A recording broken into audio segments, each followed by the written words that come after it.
Welcome back to VS Action Figures, everyone. Now, I was at the Mississauga Toy Con today, and I found some really cool stuff, and I just wanted to show you guys. Now, I didn't grab too much. It was a pretty quiet show. There was some nice stuff to grab, but mostly I was interested in picking up some Star Wars, and I found this Shadows of the Empire Swoop bike in package, really nice condition.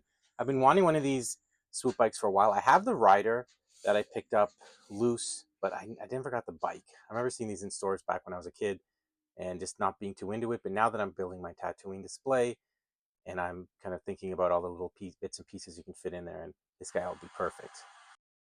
Now, as far as loose figures, there was a seller that was selling a lot of cool loose stuff for about $5 or $7 each. So I picked up Eve 99 here that came with her console, and as well as part of the torture rack. It's missing the handle, but really what I wanted here was the Gonk droid. Now, this guy is really cute. I love the Gonk droid. I've got one already, but I wanted another one to put in my Streets of Mos Eisley as well as in Jabba's Torture Dungeon.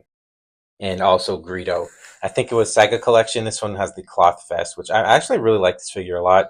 I picked up one carded recently, and I've got another loose one, so I really wanted a second. You can never go wrong with Greedo. You can have him be Beto or another one that's just hanging around. And then there were some really cool droids. Now, I found this one bag that had 3 droids in it. It had the Scrubber droid, which is, I believe it's from episode 1, one of those little packs that came out at the time. It's missing the antenna, but it's still kind of a neat, unique looking droid.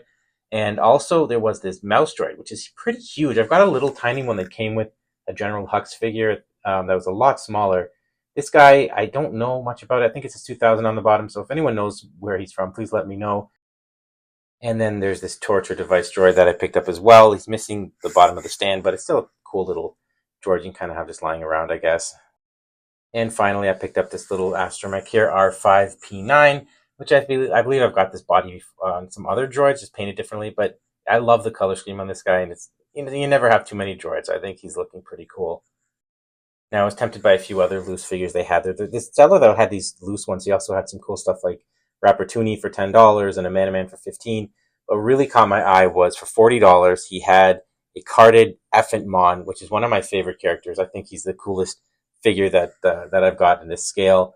I've got one here loose, so I don't really need another one, but I just kind of like the idea of having a carded one of my favorite figure. But when I went back, it was gone. But still, it was a great show. I got to meet up with a few of my friends. We got to talk toys and hang out a little bit and just look around at some cool stuff. So toy shows are always fun. Thanks so much for watching, everyone. See you next time.